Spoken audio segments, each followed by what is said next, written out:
नमस्कार। महापुरुषों का कहना है कि कविता हमें बेहतर इंसान बनने में सहायता करती है। इसलिए ये जरूरी लगता है कि कविता सब तक पहुंचे, सब कविता को जानें और समझें। विशेष रूप से हमारी युवा होती पीढ़ी अर्थात किशोर बच्चे कविता से निकटता बनाएं तो एक बेहतर समाज के निर्माण में उनकी भूमिका सार्थक हो सकती है। किंतु ऐसा तभी संभव है जब हम ये जान लें कि कविता है क्या। कविता का एक छोर जहां कल्पना को आकाश की ऊंचाइयों तक ले जाने की क्षमता रखता है, वहीं जीवन का यथार्थ कविता को धरातल पर लाकर खड़ा कर देता है। यही अंतर्विरोध ही कविता का जनक है। कविता का भाव जगत छात्रों के लिए हमेशा से जिज्ञासा का कारण बनता रहा है। इस श्रृंखला के कार्यक्रमों में उनकी इन्हीं जिज्ञासाओं का उत्तर खोजने का प्रयास किया गया है।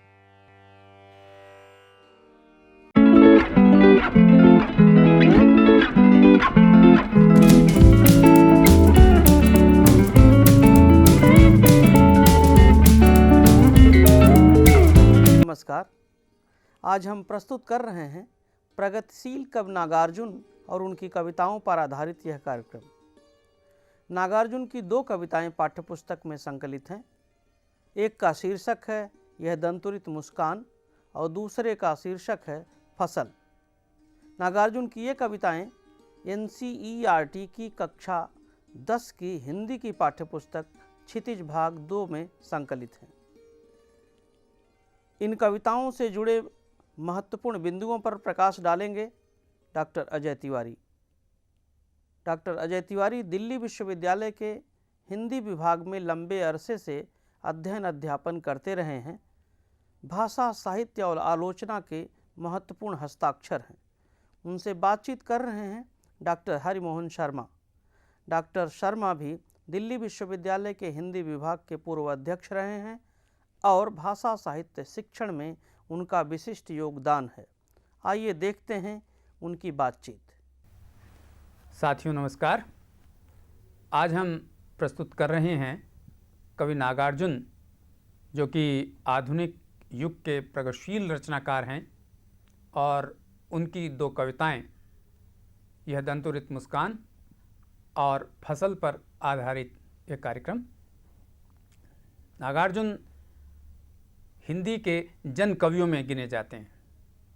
इस पर चर्चा कर रहे हैं डॉक्टर अजय तिवारी। डॉक्टर तिवारी, आपका इस कार्यक्रम में बहुत बहुत स्वागत है। नमस्कार। डॉक्टर साहब। डॉक्टर साहब, इस कविता के कार्यक्रम को शुरू करें उससे पहले अच्छा हो कि कवि नागार्जुन का जीवन परिचय संक्षेप में हो जाए, इससे कविता को समझने में मदद मिलेगी। हाँ डॉक्टर साहब, ये बात सही है। नागार्जुन का एक नाम यात्री था। अच्छा। और मैथिली में यात्री नाम से कविताएं लिखते थे। अच्छा। उसके लिए साहित्य अकादमी का पुरस्कार भी उन्हें मिला मैथिली था। के लिए? मैथिली के लिए। ओ।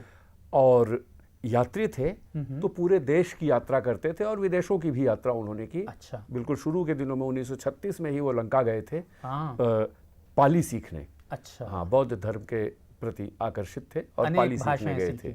तो हाँ, अनेक भाषाएं सीखी, लेकिन दिलचस्प चीज़ ये है कि वो जब तो यात्रा तो वो देश की करते ही थे, उनके नामों की भी एक बड़ी दिलचस्प यात्रा है। अच्छा। वैद्यनाथ मिश्र उनके पिता ने नाम रखा था। अच्छा। जब उन्होंने पहली बार कविता लिखी तो अपना नाम रख लिया विद्यार्थी।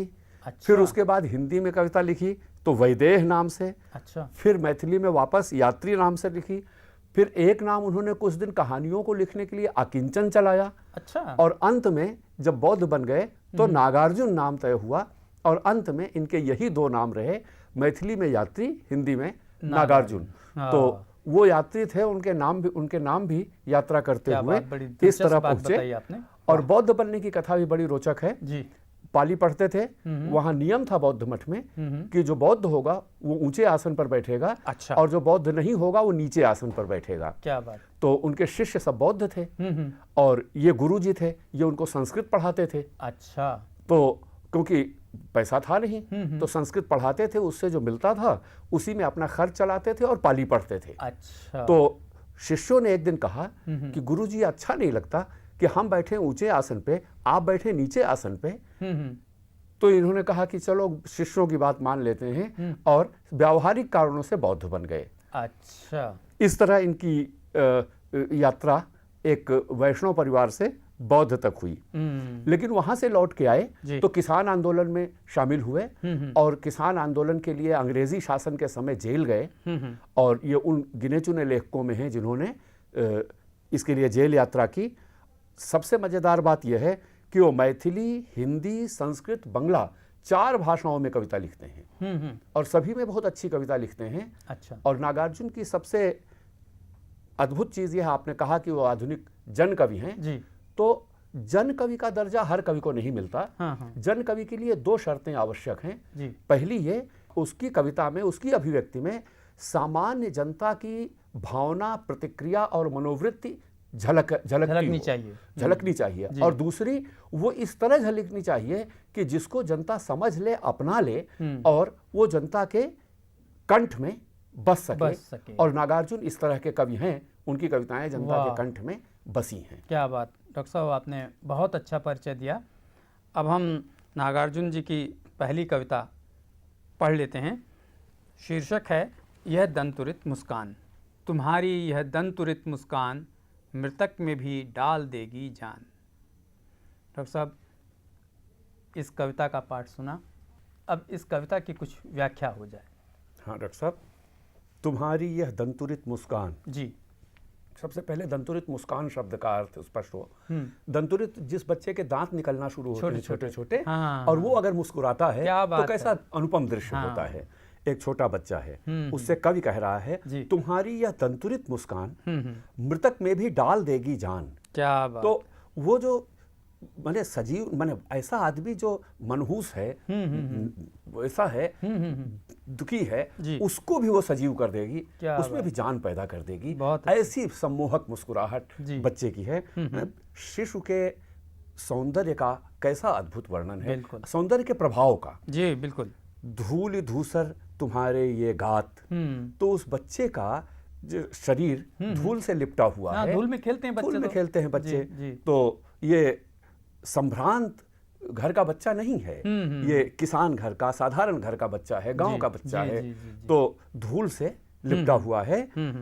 और उस बच्चे के लिए कहते हैं छोड़कर तालाब मेरी झोपड़ी में खिल रहे जलजात। क्या बात। जलजात कमल जी। तो ये कमल जैसा कोमल सुंदर बच्चा, जो धूल में लिपटा हुआ बच्चा है, वो तालाब छोड़कर मेरी झोपड़ी में खिल रहा है, आ गया है। क्या बात। यहाँ पर खिल रहा है। ये बच्चा खिलखिला रहा है। तो उसका मुस्कुराना कमल के खिलने के समान क्या बात सुंदर है।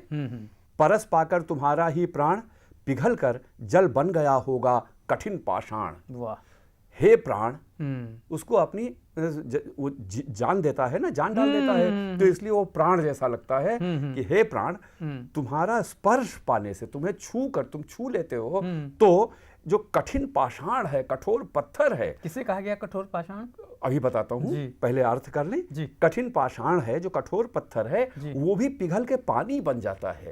अब ये कठोर पाषाण यहाँ कवि अपने लिए कहता है कि मेरे जैसा कठोर हृदय, वो तुम्हारा स्पर्श पाके पिघल जाता है, पानी बन जाता है, पिघल जाता है। मैंने पत्थर हृदय भी पिघल जाता है। कवि अपने माध्यम से किसी भी कठोर हृदय के लिए कह रहा है पिघल जाता है। लेकिन यहाँ जो पिघल के पानी बनता है तो वो भीतर की तरलता है जो ऊपर की कठोरता से दबी हुई है, लेकिन वो तरलता फूट पड़ती है उसके स्पर्श से।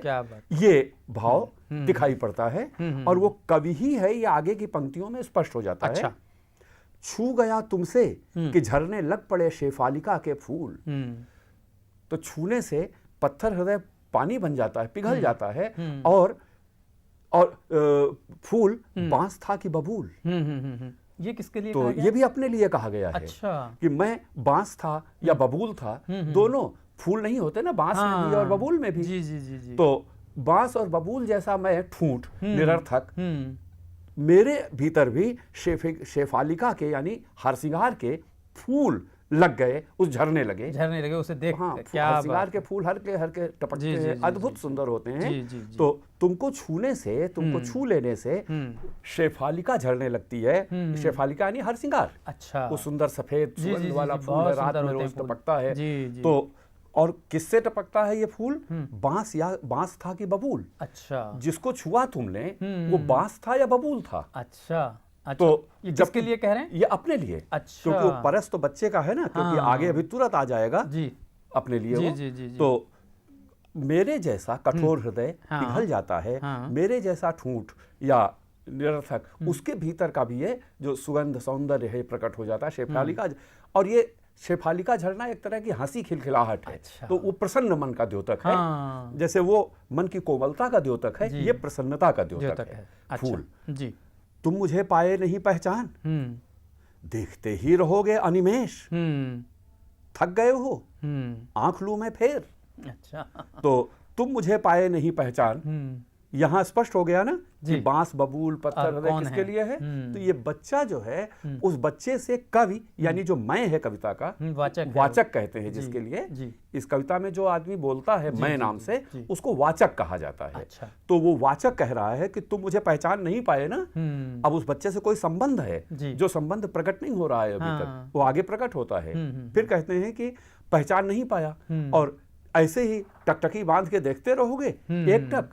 तो आप जानते हैं बच्चों का मनोविज्ञान, वो जिसको नहीं पहचानते उसके पास तो नहीं जाते, लेकिन अगर वो उसको कुछ छेड़ता है, पुकारता है, तो उसकी तरफ एक टक देखता रहता है बच्चा। तो वो देख रहा है। अच्छा। फिर उसके बाद जब आंख हटाता है वो, तो पूछते हैं थक गए हो, आंख लूं मैं फेर? तो तुम थक गए हो देखते देखते, या मेरी वजह से मैं आंख फेर लूं क्या? तो तुम परेशान मत हो। जी, जी। क्या हुआ यदि हो सके परिचित न पहली बार, पहली बार मिला हूं तुमसे। हाँ। उस बच्चे से कवि या वाचक पहली बार मिल रहा है, तो वो नहीं पहचान पाया। तो कहते लेकिन क्या हुआ अगर पहली बार नहीं पहचान पाया? ठीक है ना। अब आप एक बात देखें कि इन प्रश्नों के जरिए कवि जो संवाद कर रहा है, वो बच्चे से संवाद कर रहा है या अपने मन में बच्चे से बातचीत कर रहा है, जिसको एकालाप कहते हैं। जी। जो भी है, लेकिन इनमें अनेक भाव व्यक्त हो रहे हैं और साथ साथ नाटकीय भंगिमा आती है। अच्छा। यानी जो हाव भाव है वो थोड़ा नाटकीयता लिए हुए ना, कई तरह के भाव आ रहे हैं। जी। फिर इसके बाद कहता है यदि तुम्हारी माँ न माध्यम बनी होती आज, क्या बात, मैं न सकता देख, मैं न पाता जान, तुम्हारी यह दंतुरित मुस्कान। क्या बात। अगर तुम्हारी माँ माध्यम नहीं बनी होती तो मैं इसको देख नहीं पाता, जान नहीं पाता कि कितनी सुंदर है तुम्हारी ये दंतुरित मुस्कान। ये सुख नहीं ले पाता, सुख नहीं ले पाता तुम्हारी दंतुरित मुस्कान का। क्या अब यहाँ स्पष्ट हो जाता है कि वो उसी की संतान है और उसकी माँ इस वाचक की या कवि की पत्नी है जी। और ये एक पारिवारिक जीवन का चित्र है। क्या बात है। जिसमें अपने शिशु से लगाव के माध्यम से कवि सभी पिता माता का अपने शिशु से लगाव व्यक्त करता है। और उसके लिए उसने उस बच्चे के दंतुरित चेहरे की मुस्कान को प्रतीक बना दिया है। क्या बात है। धन्य तुम, माँ भी तुम्हारी धन्य, चिर प्रवासी मैं इतर मैं अन्न। तुम धन्य हो बेटा, तुम्हारी माँ भी धन्य है जिसने तुमको जन्म दिया है। तो इस तरह कवि के मन में कितना अपने परिवार के लिए अनुराग है। फिर कहता है कि मैं तो चिर प्रवासी हूँ। प्रवासी मतलब मैं यहाँ वहाँ भटक रहा हूँ और इसलिए मैं तुम्हारे लिए अन्य हूँ, बेगाना हूँ, पराया हूँ। तो मैं तो चिर प्रवासी हूँ, इसलिए मैं इधर उधर हूँ और मैं तुम्हारे लिए बेगाना हूँ।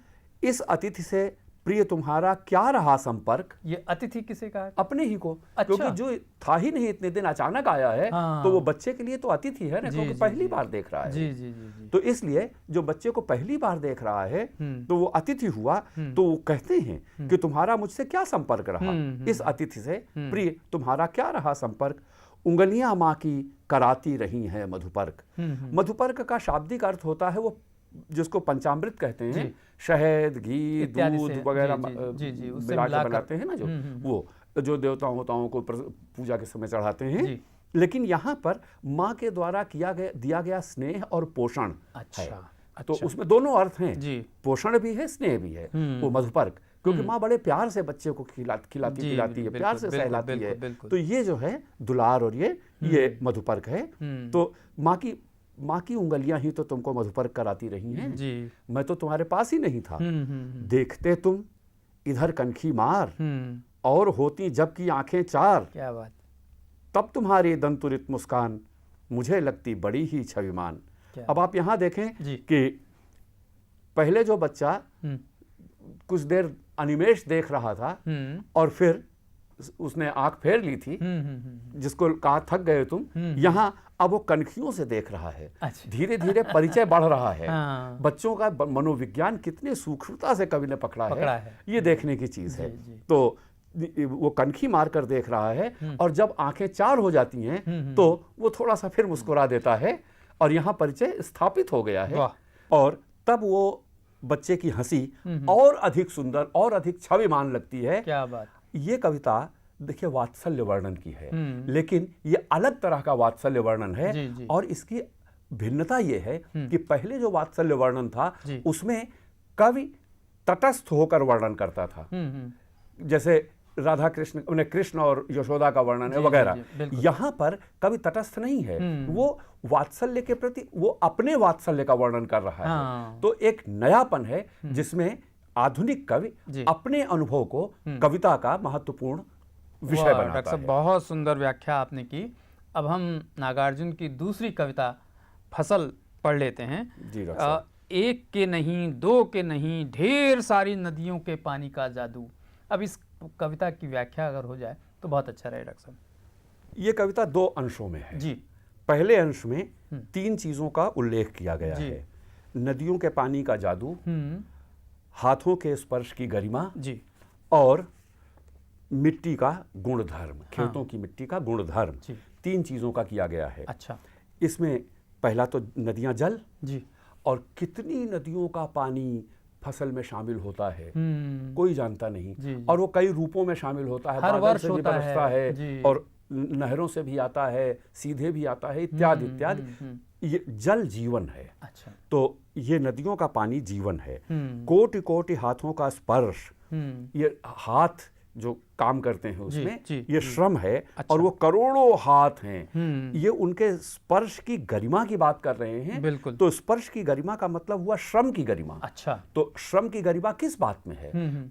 श्रम के बिना फसल नहीं होती है, इसलिए ये श्रम की सृजनशीलता है जिसके कारण वो गरिमापूर्ण होता है। किसानों का श्रम, किसानों का श्रम जी। और कोई बिना श्रम के तो नहीं पैदा, किसानों का, खेत मजदूरों का श्रम। बिल्कुल बिल्कुल। तो यहाँ परोक्ष रूप से वो एक बात और कह रहे हैं कि आप देखें कि बहुत समाज में श्रम करने वाले उपेक्षा का विषय बनते हैं। हाँ। लेकिन कवि यहाँ पर रेखांकित कर रहा है कि उसी श्रम के बिना कुछ भी उत्पादन नहीं हो सकता, इसलिए श्रम गरिमापूर्ण है। वाह। और अंत में वो खेतों के मिट्टी का गुणधर्म बता रहे हैं। हाँ। तो खेत, मिट्टी, ये आधार है हर चीज का। जी बिल्कुल। और हम मिट्टी से भी इस समय परहेज करते हैं। हाँ। तो कवि प्रकृति की और मनुष्य की जो अनिवार्य चीजें हैं और उनका अनिवार्य संबंध है, उसकी तरफ हमारा ध्यान आकर्षित करता है इस कविता में। फसल क्या है? इन तीनों चीजों के बाद वो पूछता है फसल क्या है? तो फसल और कुछ नहीं है, इन्हीं सबका मिलना है, इनके सबके मिलने का परिणाम है फसल। जी। और तो कुछ नहीं है वह। हाथों के स्पर्श की महिमा है।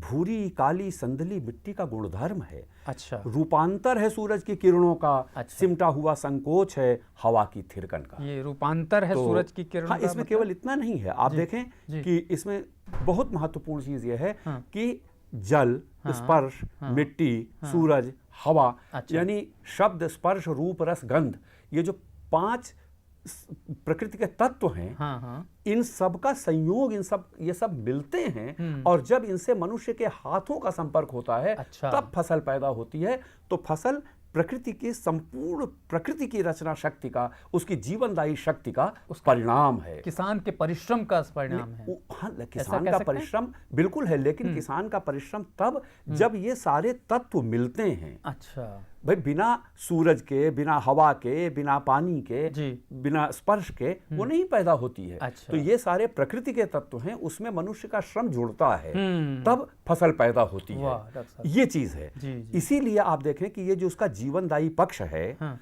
इसीलिए अन्न ब्रह्म कहा गया है। अच्छा। और हाँ। विष्णु की कल्पना अन्न के रूप में भी है। जी, जी, जी, जी। तो ये पहली बात है। हाँ। और दूसरी चीज देखें कि भूरी काली संदली मिट्टी, कितने तरह की मिट्टी भारतवर्ष में है हाँ। और धरती पर है। जी।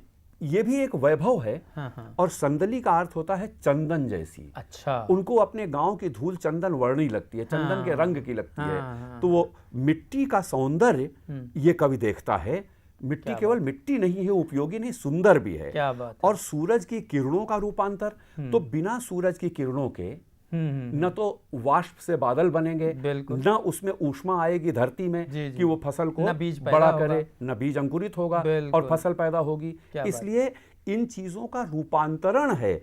ये सारी चीजें हैं, ये अपना मिल के रूप बदलती हैं तो फसल बन जाती है। क्या बात। और अंतिम चीज ये है जी। कि हवा की थिरकन का संकोच है सिमटा हुआ। अच्छा। तो ये सिमटना यानी उसका घनीभूत होना। अच्छा। और हवा तो फैलती है, लेकिन हवा जो फैल रही है वो अनाज के भीतर फैल नहीं सकती, वो घनीभूत हो गई अरे है, वाह। सिमट गई क्या है। बात है। तो और उसकी थिरकन है, ये थिरकन यानी स्पंदन, जीवन की हलचल। क्या बात तो उस अनाज में जीवन की हलचल है, स्पंदन है, थिरकन है। वाह। ये थिरकन हवा की है और प्राणवायु होती है। जी, जी। इस तरह हम देखते हैं कि प्रकृति के सारे तत्व और मनुष्य का श्रम मिलकर एक ऐसी चीज पैदा करते हैं जो जिसका नाम फसल है। क्या बात है। डॉक्टर साहब, मेरा एक जिज्ञासा है छोटी सी कि इन दोनों कविताओं का मूल संदेश क्या है? डॉक्टर साहब देखें आप कि दोनों कविताओं में जी। एक में प्रकृति और श्रम के जीवनदायी पक्ष का विश्लेषण किया है कवि ने, जी। और दूसरे में मानव संबंध के अच्छा। जीवनदायी पक्ष का विश्लेषण किया है। पिता है, माँ है और शिशु है। क्या इसलिए दोनों कविताएं मानव धर्म और उसके जीवनदायी पक्ष का जी। उल्लेख करती हैं। क्या बात है डॉक्टर तिवारी, आपने नागार्जुन की इन कविताओं की जो जानकारी, जो विश्लेषण प्रस्तुत किया है वो बहुमूल्य है और इससे हमारे विद्यार्थी, हमारे अध्यापक लाभान्वित होंगे, ऐसी मेरी आशा है। आपका बहुत बहुत धन्यवाद। धन्यवाद डॉक्टर साहब, नमस्कार। साथियों, अभी डॉक्टर अजय तिवारी ने कवि नागार्जुन की कविता से जुड़े जिन महत्वपूर्ण बिंदुओं पर प्रकाश डाला है वह हमारे विद्यार्थियों के लिए न केवल ज्ञानवर्धक और उपयोगी है, बल्कि कविता संबंधी उनकी समझ को नए आयाम और विस्तार प्रदान करता है। फिर भी आप लोगों के मन में कोई प्रश्न और जिज्ञासा हो तो आप अपने साथियों और अपने शिक्षक शिक्षिकाओं से चर्चा करें, हमें भी पत्र लिखें। हमारा पता है संयुक्त निदेशक CIET, चाचा नेहरू भवन, NCERT, श्री अरविंद मार्ग, नई दिल्ली 110016। साथियों, अब हमारा कार्यक्रम यहीं संपन्न होता है। अगले कार्यक्रम में एक अन्य कवि और उनकी कविता के साथ हम फिर प्रस्तुत होंगे। तब तक के लिए हमें आज्ञा दीजिए।